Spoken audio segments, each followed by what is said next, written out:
The Call from the Water.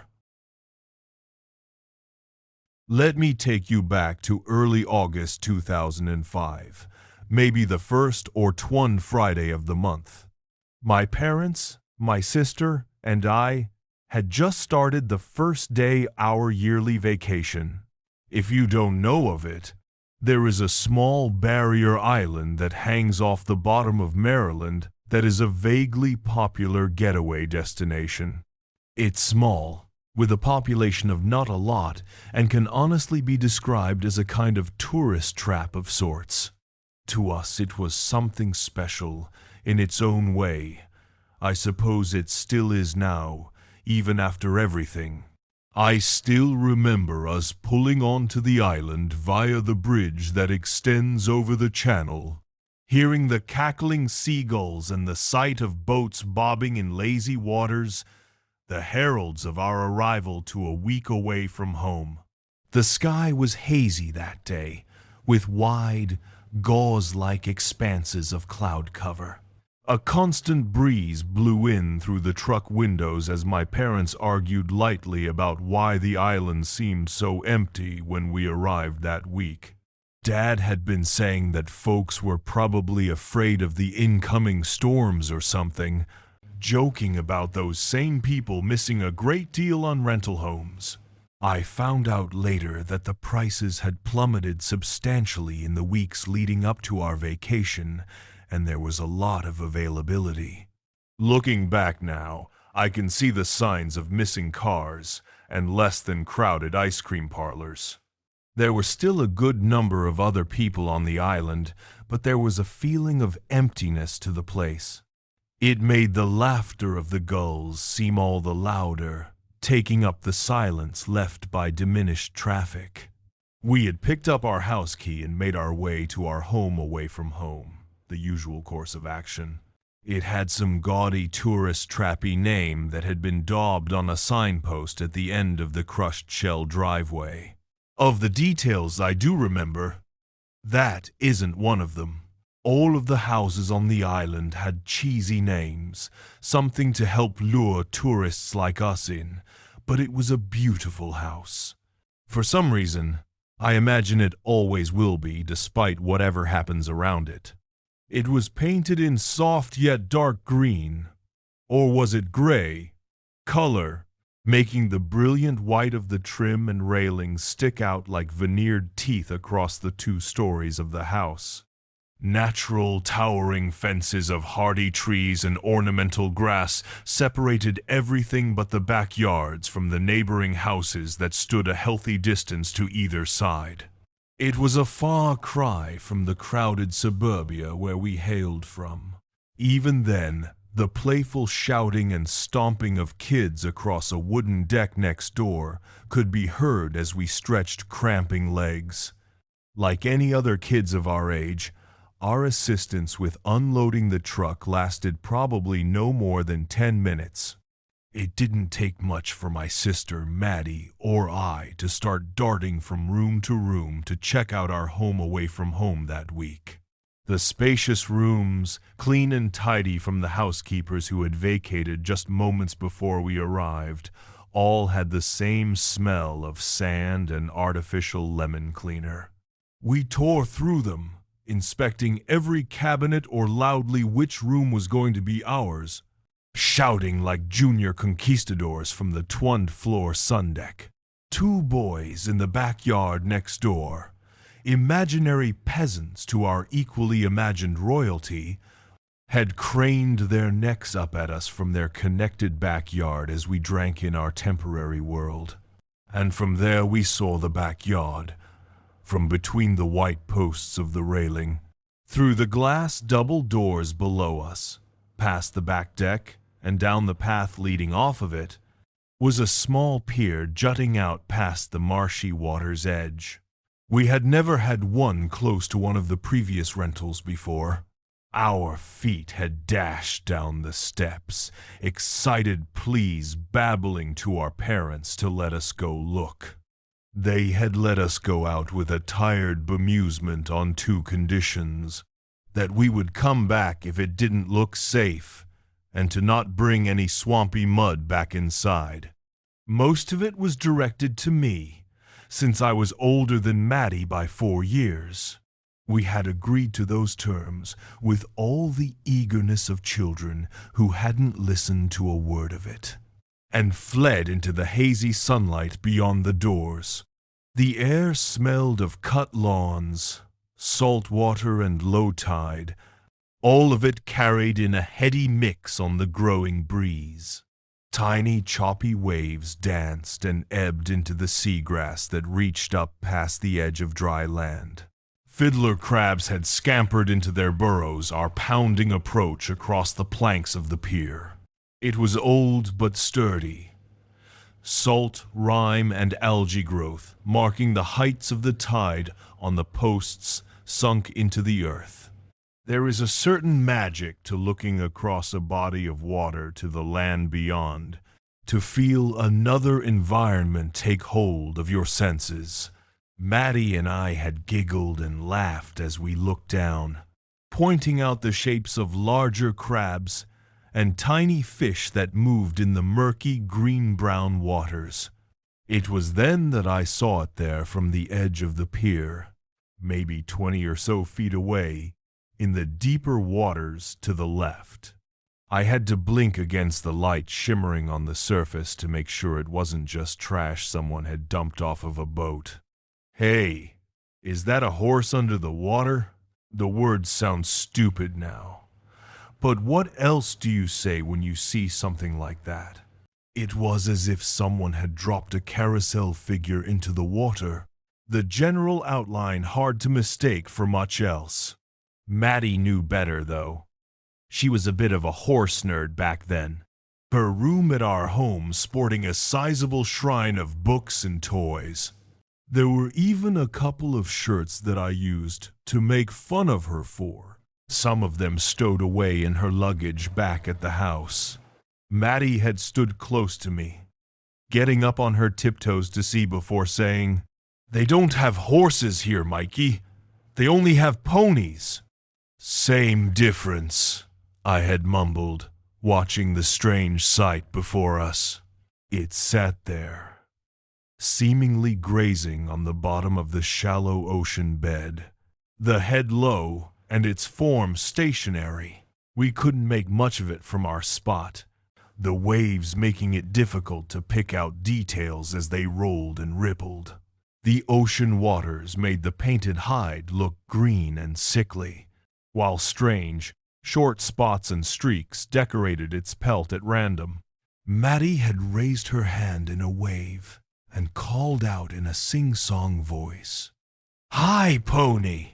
It didn't move, or if it did, we couldn't tell at all. I had laughed at her, forgetting that I also had been 9 years old once, and was about to tell her how dumb she sounded when someone spoke. "What you looking at?" We had jumped at the voice, seeing 2 boys approaching us across the planking. Our focus had been solely on the curiosity before us and hadn't even heard them approach. One was definitely older than me, but the other clutched a green teddy bear under one arm as he walked in the shadow of his brother. He couldn't have been much older than Maddie. "There's a horse. Pony in the water," I had told them, my words excited at showing off our discovery. "Want to see? Is that some kind of game you're playing?" The older boy asked dismissively as he scratched at a cluster of acne on his face. My jaw tightened with teenage annoyance as he kept speaking. "Want to play tag or try and catch some crabs with us? We found some scoops and shovels under the porch." "I want to see a horsey, Henry," the younger boy had asked meekly, tugging on his brother's shirt. I had smiled at him, and he raised his stuffed animal up to his chest, putting another ward between him and us. Maddie had her back to them, quietly focused on the pony. "It's not a game," I said, pointing out to where it was. "There's something out there, My olive branch and sharing the oddity in the water withered as Henry's eyes rolled, perfectly synced with a dramatic huff. Regardless, he walked to the end of the pier with all of the confidence of a teen who knew when they were the oldest one present. "Come on, David," he grumbled, letting his brother shuffle behind him. I moved closer to Maddie, giving them space to occupy. It didn't take long for their eyes to widen in surprise. "Holy hell, you're not lying! Look at that stupid thing down there," Henry had said, craning forward to see it better. David bounced on his feet, a grin spreading across his face behind his stuffed animal's head. They began to wave and yell at the submerged equine, trying to get its attention. I had winced at both the sudden behavior and knowing how my parents felt about anyone swearing around my sister.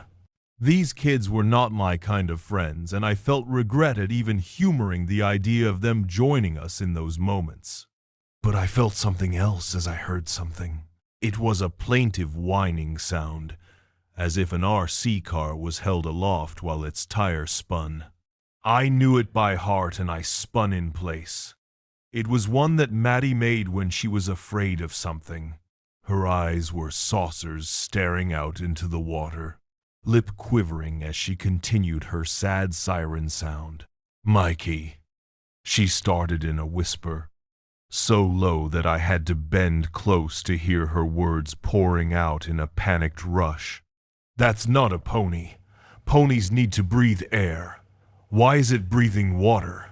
We'd been so distracted by the novelty of the idea that we never thought of the very basic requirements of nature. If Maddie's words had made the warm breeze feel arctic against my skin, then the sudden peetoosh sound of something hitting the water made my blood freeze. Henry had found a stone. It probably was one lodged between the planks of the pier, or one he had found fascination with and was simply carrying it around. I imagine it was one that any adolescent boyat would have been happy to find, of good weight and shape, the kind that fits into the curve of your hand, and with the thoughtless idea of cruelty that only children are capable of. He had let it fly towards another creature with no remorse. The water rippled in fading ring mere feet away from the pony, the stone well lost to the depths by the time it moved. It didn't move like a pony should have. I still don't know what a pony moving underwater should look like, but it wasn't that. It was too smooth. A soft gliding motion as it propelled itself towards us. Shadowy murk shed itself in degrees, and a wake of water crested forward as it reached shallower and shallower ground, foot by slow foot. The arch of a back began to break the surface. Someone gasped in surprise. Maybe it was Maddie or one of the other boys. I don't think I will ever remember. Even it was me. All I recall seeing that thing and how everything was wrong. Bulging, bloated flanks of grease-colored white and rotted brown pushed straining ribs against the skin of the creature, the bones rippling the water's surface as it moved. Small spines, not barnacles, dotted the pelt in an irregular pattern like fingers poking through cloth. Its legs were lost in the debris kicked up from the seabed. We should have run, but I don't know what would have happened if we had, or if we even could. I now believe we were paralyzed by some combination of awe and animal fear in those moments, and that if we had run, something else could have happened. Something sudden and awful. Lost in that moment, all we did was look on as it stared back. Maddie had once told me proudly that horses have some of the largest eyes on land, able to see almost in every direction. That is one of those pieces of useless information that has been lodged in the recesses of my brain, a piece of popcorn kernel stuck in a mental gum line. It gives me anything but comfort when I think now of those tumescent globes of sight, fat and ripe with unknowable things, that regarded us as they cleared the surface, raised up by its twisted, stumpy neck. They seem to fill everything in those moments. Those strange moments are like recalling something while in the throes of a fever. I felt floaty, the world becoming a waxy smear in my mind. Breezy words, or perhaps concepts are a more accurate term for it, weaved through the wind and chuckling lapping of tiny waves, as it felt like the pier could drift away from under my feet as those tumescent eyes seemed to fill everything. I could see that was Maddie drifting forward, a small foot lifting over the edge of the planks. But we all were moving too, heeding that call to something. I remember the water seeming like an eternity below us, and something else. Someone quietly whispering, "Hey," in a long, drawn-out voice.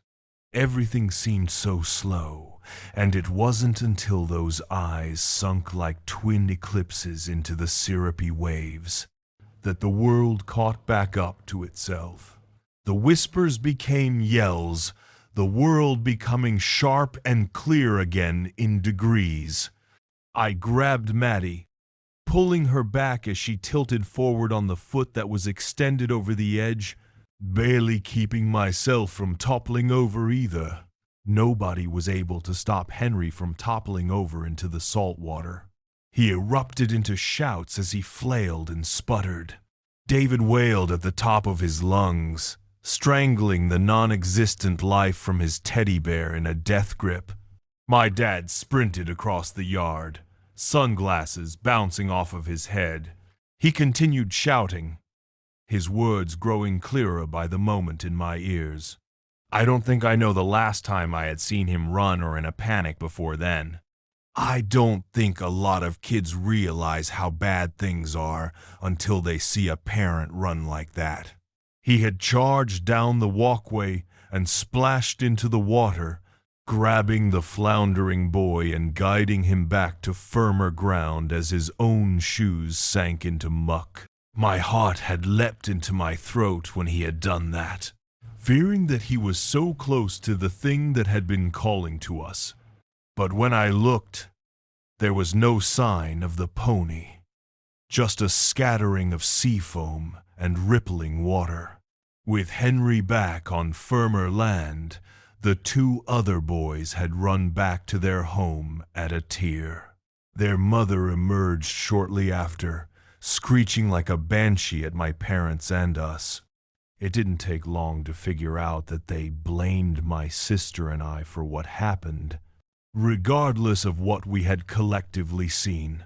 Thanks to Mom's more level-headed approach, my parents eventually calmed everything down to an easy-to-overhear argument. A resolution was reached, probably taking the mutual agreement that neither family interact with each other anymore during our respective stays. Whatever it was, I've never been able to find out. I never saw any of them again after that. We received a good scolding of our own once everything was said and done. Dad said he saw us looking like we were about to step off of the pier and into the water. As he regaled us with the dangers of the ocean, it occurred to me that I don't think he saw the pony in full or at all. Maybe it was the fearful focus of a parent witnessing children do something dangerous. Or perhaps an unwillingness to admit to seeing something hard to reconcile. But he shut me down whenever I tried to tell him about what we had seen. Mom took his side, having seen nothing more than Dad run into the marshy waters. We weren't punished, just told that we would be missing out on pizza that day, and were given a warning about doing childish stunts like that ever again. Not that it mattered. Maddie and I both avoided the water for the rest of our stay. I still do now, all these years later. During all of this, Maddie hadn't said anything at all and took the scolding in silence. I am fairly certain that she didn't listen to any of it. She had instead stared off past my parents to the waterfront, never taking her eyes off of it. I think she knew that it wasn't going to be the last time we saw that thing. And I hate how right she was.